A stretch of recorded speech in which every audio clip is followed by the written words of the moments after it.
সালাম আলাইকুম। আজ আপনাদের সঙ্গে খুবই গুরুত্বপূর্ণ একটি বিষয় নিয়ে আলোচনা করব। যাদের আইডিতে বা পেজে রেস্ট্রিকশন বা কপিরাইট আসতেছে, এটা কিভাবে রিমুভ করবেন?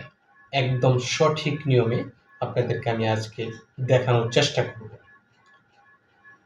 যারা আমার ভিডিও নিয়মিত দেখেন, তারা কমেন্ট করে জানাবেন।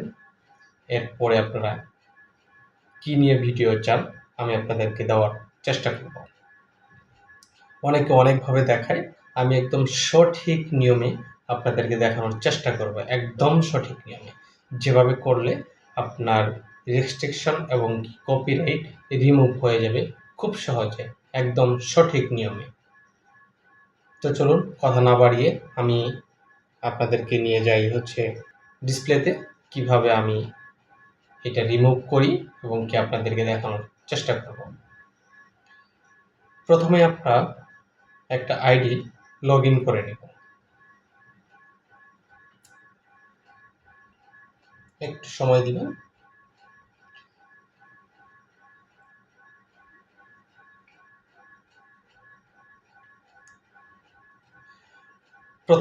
প্রথমে আমরা একটা আইডি লগ ইন করে নিব। আমরা স্ক্রিনে চলে যাই। আইডি লগ ইন করে নিয়ে আমরা সেটাতে ঢুকবো। ঢুকে এই যে দেখতে পাচ্ছেন প্রফেশনাল ড্যাশবোর্ডে যাব। গিয়ে আমরা চেক করে দেখব আমাদের কোথায় কোথায় সমস্যাগুলো আছে, সেটা আমরা একটু খেয়াল করব। সেই জায়গাগুলোর কিছু স্ক্রিনশট নেব। যেখানে এই যে তেমন এখানকার একটা স্ক্রিনশট নেব আমরা। নিয়ে নিলাম। এখান থেকে বেক করে যাব। বেক করে গিয়ে আমরা আমাদের যে প্রোফাইলটা আছে এইটার একটা স্ক্রিনশট নিব। এটার একটা স্ক্রিনশট নিয়ে নিলাম। আবার আমরা আমাদের প্রোফাইল স্ট্যাটাসে যাব। এখানে গিয়ে প্রোফাইল স্ট্যাটাসের যে জায়গাটা আছে, আমরা এই জায়গার একটা স্ক্রিনশট নেব। শেষ। আমাদের ৩টে স্ক্রিনশট নেওয়া শেষ হয়েছে। আমরা এখন এখান থেকে বের হয়ে যাব। বের হয়ে গিয়ে আমরা আবার আমাদের যে প্রোফাইলের উপরে ক্লিক করব, স্ক্রল করে নিচে আসবো। এসে দেখেন লেখা আছে হেল্প অ্যান্ড সাপোর্ট। এই হেল্প অ্যান্ড সাপোর্টে আমরা ক্লিক করব। হেল্প অ্যান্ড সাপোর্টে ক্লিক করে লেখা আছে সাপোর্ট ইনবক্স। আমরা এখানে ক্লিক করব। সাপোর্ট ইনবক্সে ক্লিক করব।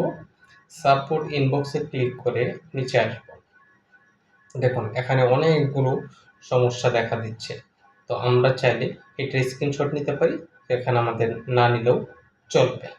ঠিক আছে? আমরা যাব এখন রিপোর্ট এ প্রবলেম, এখানে ক্লিক করব। রিপোর্ট এ প্রবলেমে ক্লিক করে ওকেতে ক্লিক করবেন না। অনেকে এই ভুলটা করেন যে ওকেতে ক্লিক করেন। ওকে ক্লিক করার কারণে প্রবলেমগুলো হয়, আমাদেরটা সঠিকভাবে সাবমিট হয় না, যে কারণে আমাদের রিমুভ হয় না। ঠিক আছে? আমি আজকে দেখাচ্ছি আপনাদেরকে। লেখা আছে continue to report A problem. আমরা এখানে ক্লিক করব। একটু সময় লাগবে লোডিং হওয়ার জন্য, রিপোর্টটা আসার জন্য। তো আমরা একটু সময় দেব।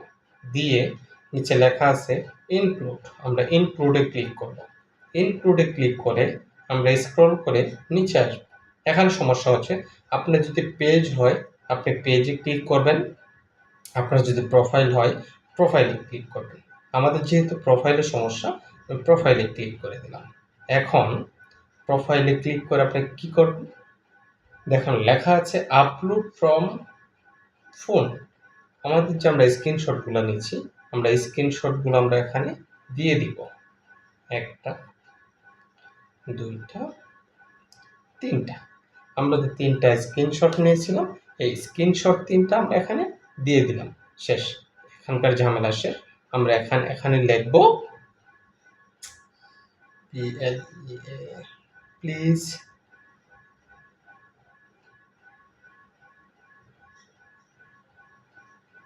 Please remove my Facebook profile profile issue.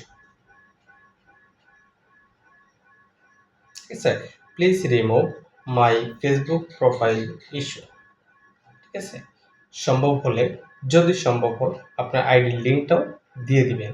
তো আমি যেহেতু কপি করে রাখিনি, এই জন্য আইডির লিঙ্কটা দিচ্ছি না, না দিলেও সমস্যা নেই, দিলে সবচেয়ে ভালো। এরপর উপরে দেখুন লেখা একটা চিহ্ন আছে, মেসেজের চিহ্ন, আমরা এখানে ক্লিক করে দেব। একটু সময় নেবে, একটু সময় নিয়ে লোডিং হবে, ও লোডিং হওয়া পর্যন্ত আমরা অপেক্ষা করব। আপনারা এভাবেই আপনাদের যে সমস্যাগুলো আপনারা সাবমিট করবেন, আপনাদের প্রোফাইলের ইস্যুগুলো এইভাবেই সাবমিট করবেন, দেখবেন আপনাদের ইস্যুগুলো খুব সহজেই চলে গেছে। আর এই ইস্যুগুলো চলে যেতে সময় লাগে 6 থেকে 12 মাস পর্যন্ত ইস্যু দেখাবে, এরপর অটোমেটিকলি রিমুভ হয়ে যাবে। আপনারা এটা সাবমিট করে দিবেন ইনশাআল্লাহ।